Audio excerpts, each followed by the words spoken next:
Quelles sont les dépenses du fonctionnement des institutions à fin juin 2022, mais également, que dire de la liste des taxes d'importation et d'exportation supprimées et rébattues par le gouvernement congolais? Mesdames et messieurs, ces sujets seront à l'ordre et au sommaire de notre édition du jour. C'est un plaisir de savoir que vous êtes nombreux à nous suivre. C'est parti avec Zoom Eco Live, votre tranche de tout le jour. Mais avant tout, commençons avec les nouvelles en bref. C'est tout de suite.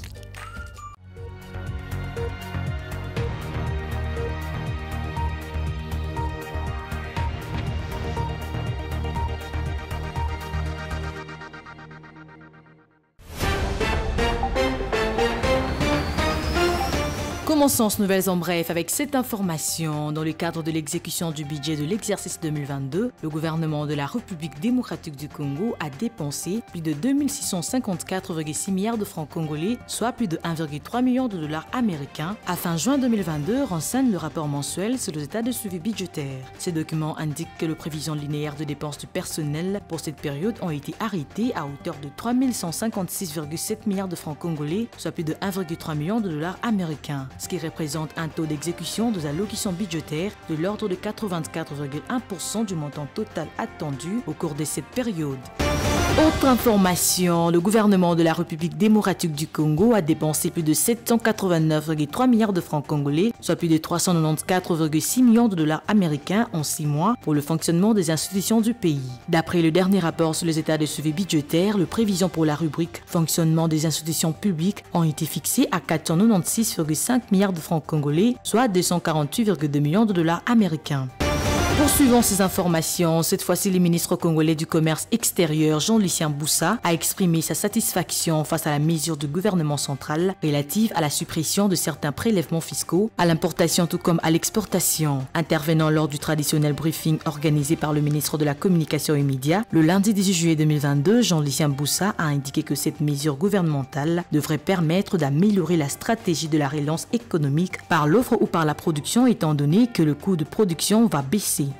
Avant de clôturer, initialement prévu pour 16 blocs pétroliers et gaziers, l'opération de lancement des appels d'offres pour l'acquisition et de l'exploitation de produits pétroliers et gaziers de la République démocratique du Congo va dorénavant concerner 30 blocs, dont 27 blocs pétroliers et 3 blocs gaziers. Ces précisions ont été apportées par le ministre congolais des hydrocarbures, Didier Boudimbu, le lundi 18 juillet 2022 au cours d'un point de presse tenu à Kinshasa, la capitale de la République démocratique du Congo.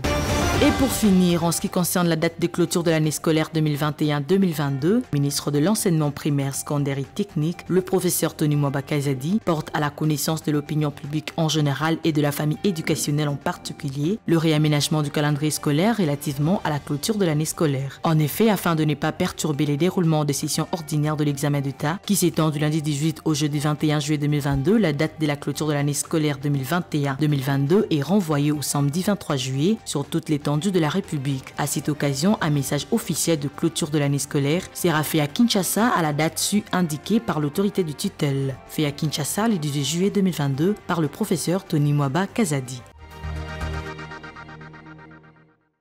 Notre toute première rubrique s'appelle Chiffres clés et Judith Tunamaka est à sa présentation. Les chiffres clés, c'est avec elle pour parler des dépenses, du fonctionnement des institutions en fin juin 2022 et c'est tout de suite. Suivez.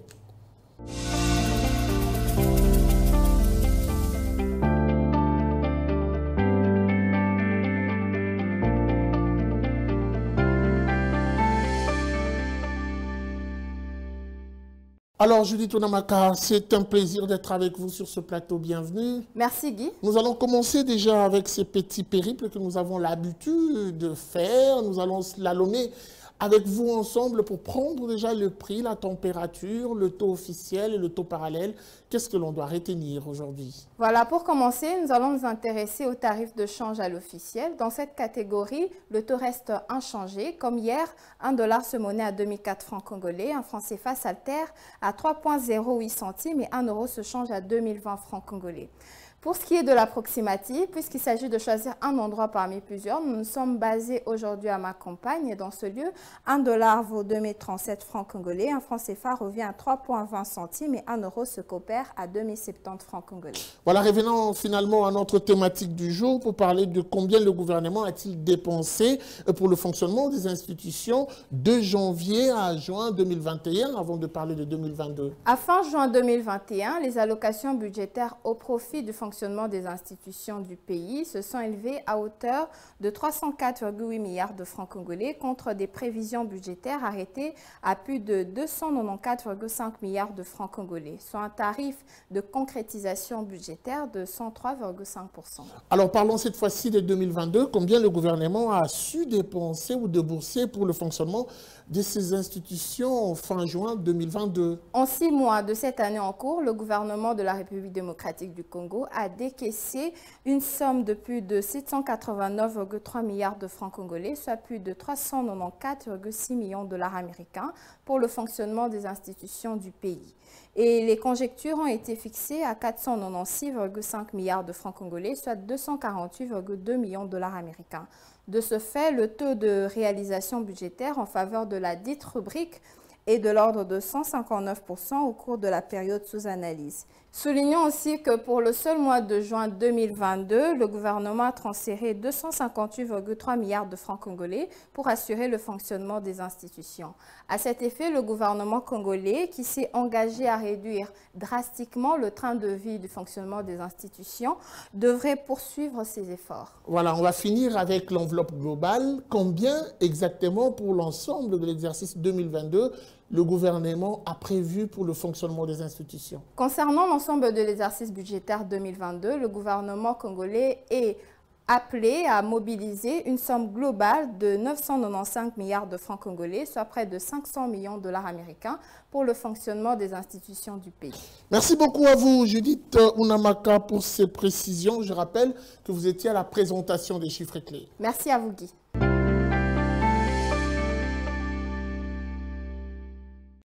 Voilà, après, nous allons poursuivre. Cette fois-ci, c'est pour recevoir notre invité. Il s'appelle Fierté Dinanga. Il sera avec nous tout de suite après ceci. Suivez.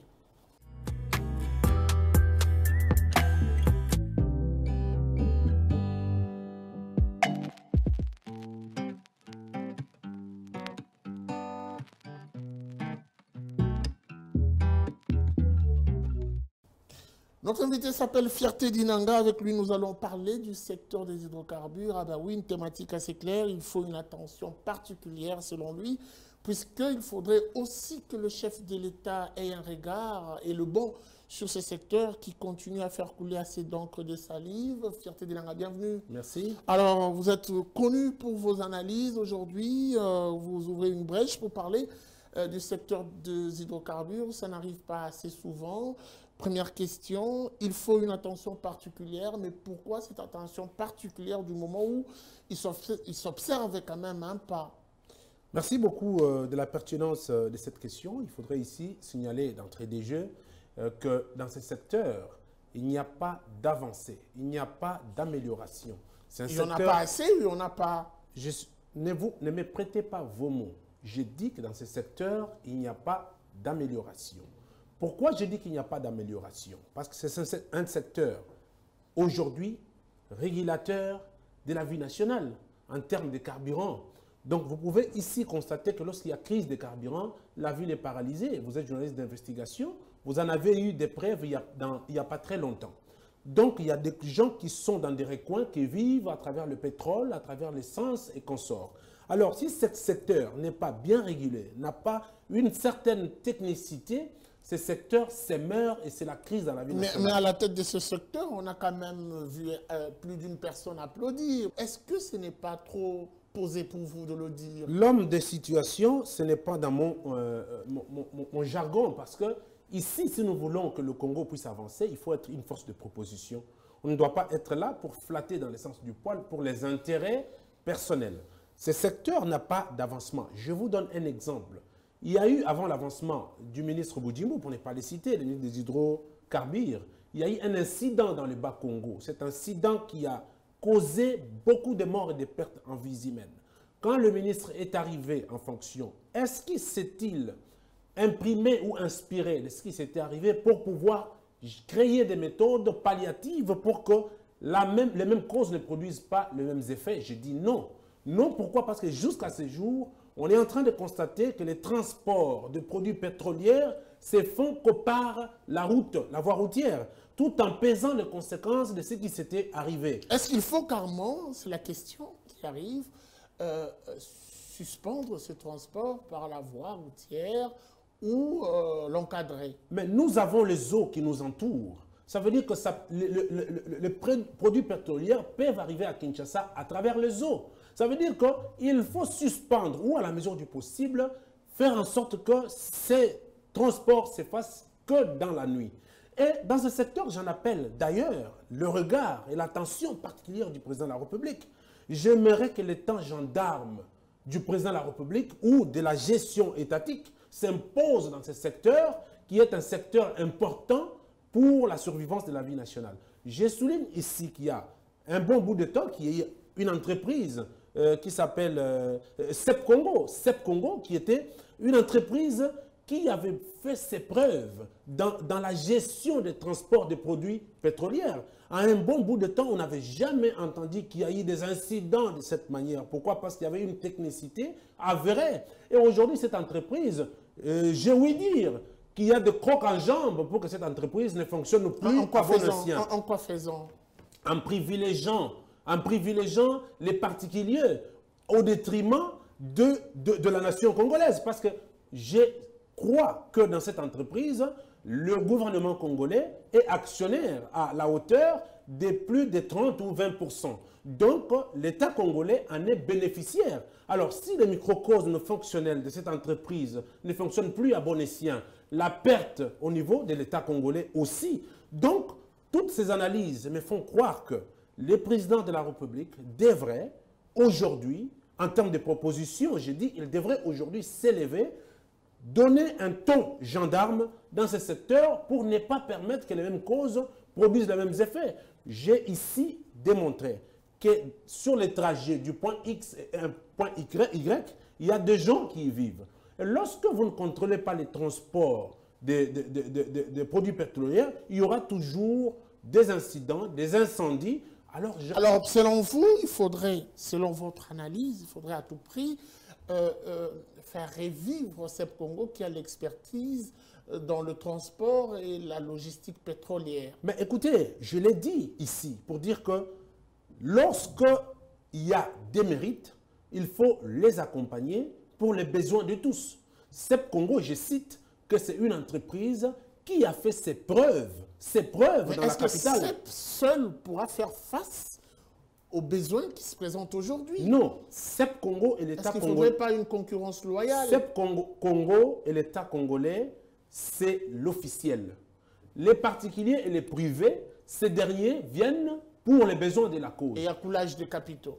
Exactement. Mais si il faut une concurrence loyale, nous disons qu'il y a une technicité qui rentre en jeu. Il faut qu'on sonde la profondeur. Est-ce qu'il y a une autre entreprise qui a la dimension de CEP Congo? Est-ce qu'il y a une autre entreprise qui répond au dictat de l'environnement? Si ce est le cas, la loyauté voudrait que cette entreprise s'expérimente pendant les années que CEP Congo a fait des preuves. Et en ce moment-là, on dit oui, il peut aussi concurrencer. On doit quand même souligner que le ministre Didier Boudimbo, vous l'avez cité tout à l'heure, a eu la bonne foi de s'attaquer au trafic irrégulier des produits pétroliers. On a vu, il s'est attaqué au Kadhafi, au dépôt non en ordre. Est-ce que ceci, pour vous, n'est pas un geste qui atteste que c'est quand même l'homme des situations difficiles? Non, ce n'est pas la bonne foi. Vous savez, nous devons passer à côté de ce genre de jargon. Quand vous êtes nommé ministre, vous répondez à vos tâches. C'est un ordre, c'est une obligation.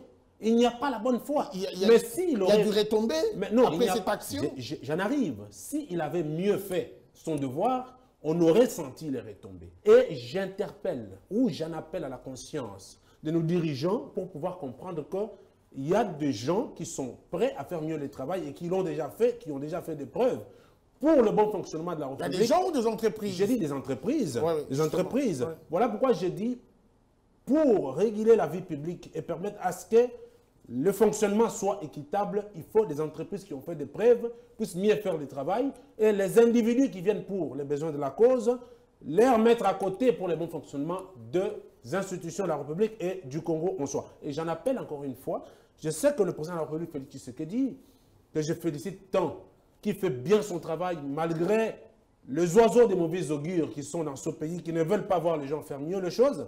Je sais que le chef de l'État, s'il regarde cette entreprise, demain, après cette émission, quelque chose tombera pour que les choses se fassent mieux parce qu'il écoute le peuple, il écoute ce qui se passe. Donc, on doit responsabiliser encore une fois CEP Congo pour qu'il fasse bien son travail à la place des individus. Responsabiliser CEP Congo, je finis par cette question, c'est-à-dire appuyer l'entreprise ou lui redonner cette primeur ou cette primauté dans le transport et la logistique pétrolière. Qu'est-ce qui s'est fait exactement? Quand je parle de la responsabilisation, oui. Ça veut dire qu'il y a eu un protocole d'accord. Et ce protocole d'accord est en train minimalement d'être violé par certaines faisabilités.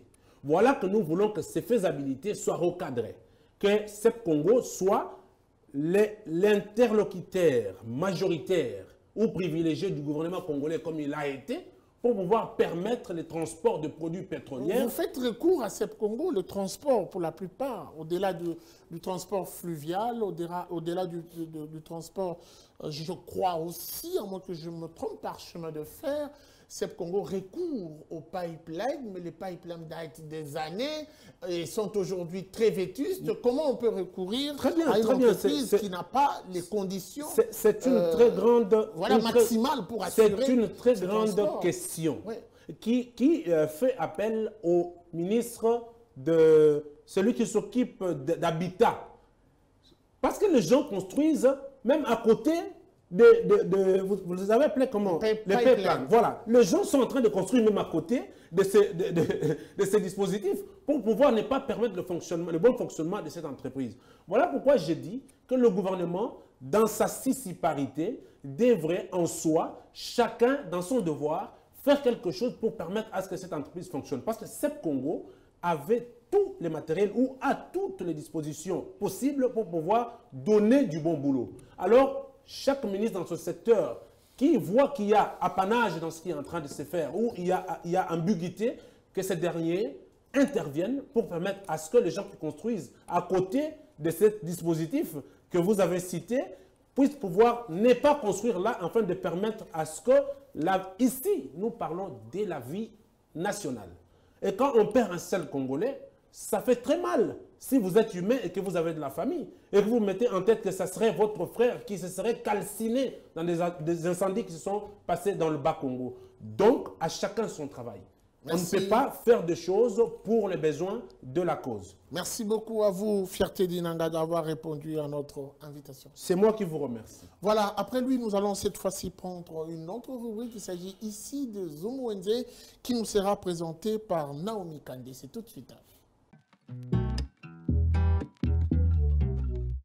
Parlons cette fois-ci de ces dossiers lithium dont le contrat de Datcom est toujours bloqué au niveau du cadastre minier. Ah ben oui, nos reporters se sont rendus rencontrer Maître Loukoussa qui donne des précisions et surtout les principales raisons qui offusquent bien la bonne marche de ces dossiers. Suivez, c'est tout de suite.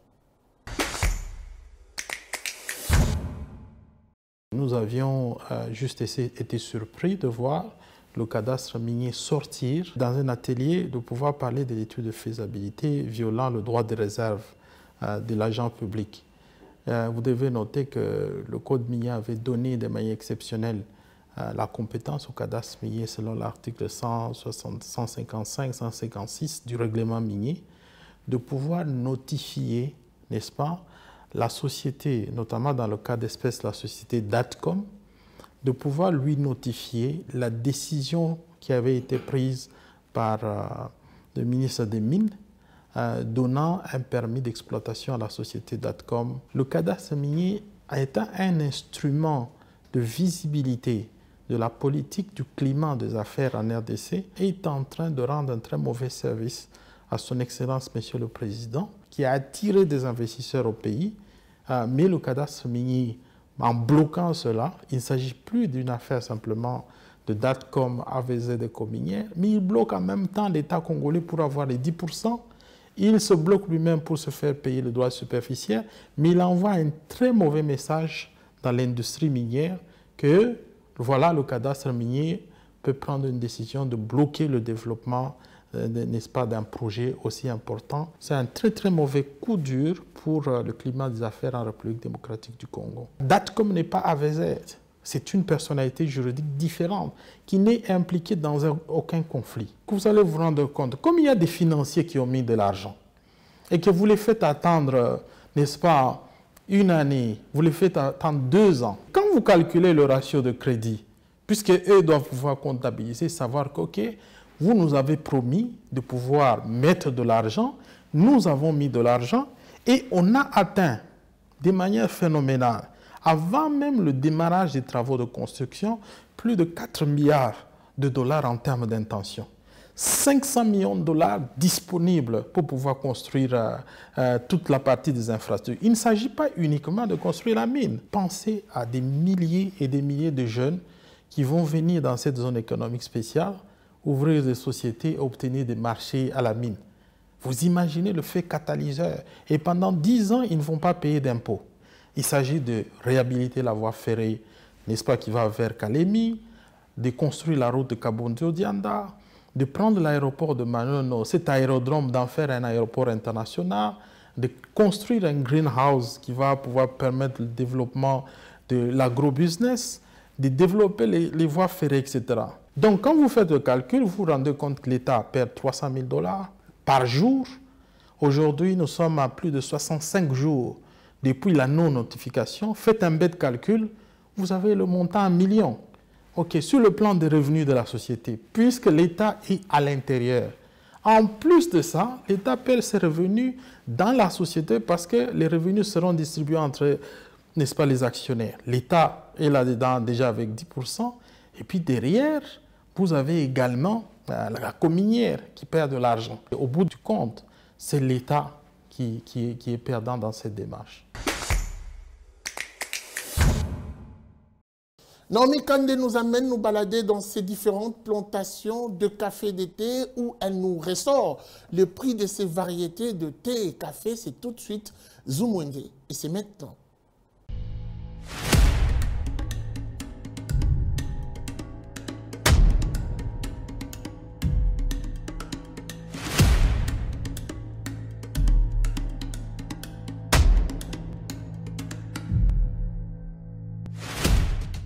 Le café et le thé sont réputés comme les stimulants du système nerveux. Ils vous procurent un boost d'énergie et vous permettent de réduire l'impression de la fatigue. Ces numéros de Zoumwende vous présentent le prix des différentes sortes de thé et café pour vous garder éveillé durant cette saison sèche. C'est tout de suite. Commençons ce nouveau marché avec le prix de thé, où l'on trouve le thé noir qui se vend au prix de 8 610 francs. Pour les admirateurs des citrons, un thé à base de citron coûte 25 200 francs pour la grande quantité. La petite dimension revient à 15 000 francs. 8 900 francs est le prix fixé d'un paquet de thé framboise. Un thé vert se fixe au marché de Kinshasa à 7 710 francs. Vous trouverez aussi des thés à base de menthe dans le marché quinois qui coûtent 48 300 francs pour la grande mesure. Vous avez la possibilité de vous en procurer aussi en plus petite quantité qui se vend à 3 450 francs. Passons maintenant au prix du café, où l'on trouve de café sans sucre qui se vend à 8 400 francs. Celui avec sucre revient à 15 850 francs. Un café cappuccino avec sucre se fixe au prix de 17 000 francs. Pour ceux qui préfèrent le consommer sans sucre, cela revient à 10 000 francs. Et pour finir, on a pour vous le prix de café créma, autrement appelé café crème, qui fait référence du café allongé de la crème liquide. Et cela est vendu au marché de Kinshasa à 26 250 francs congolais. Merci de nous avoir suivis sur Zoumwende. Prenons rendez-vous pour un prochain numéro. Alors, il est temps de noter les différents rendez-vous et aujourd'hui, spécialement le 19 juillet 2022, Adassa Grace nous ramène son agenda du jour. C'est tout de suite.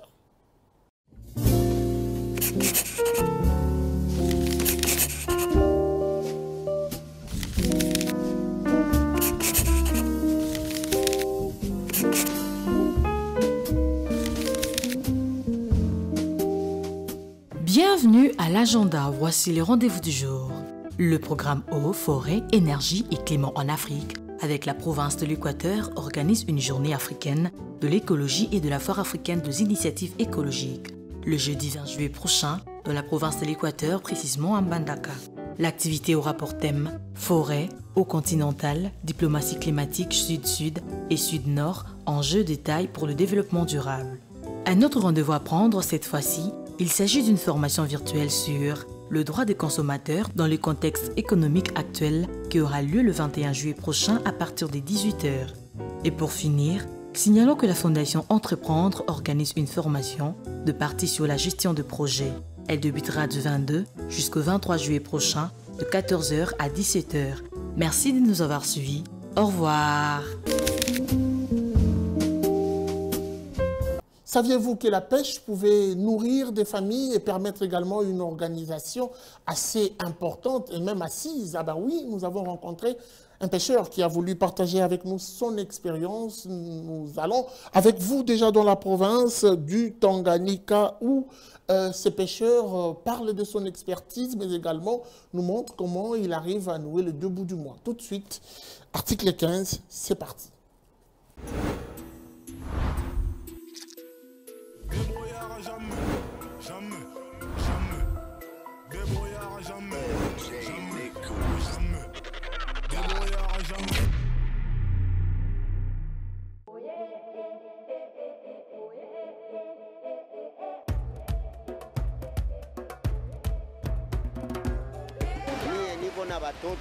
Cela fait 12 ans que j'ai commencé le travail.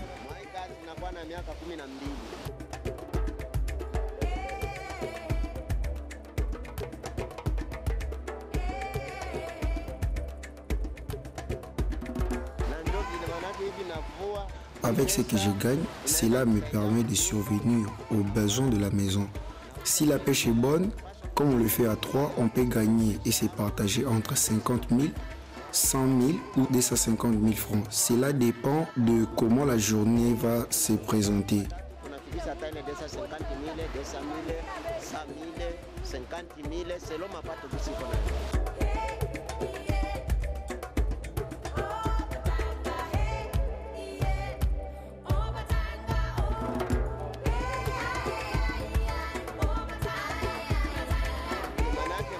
Ce travail est vraiment pénible et on le fait juste par manque de moyens et pour nourrir nos enfants.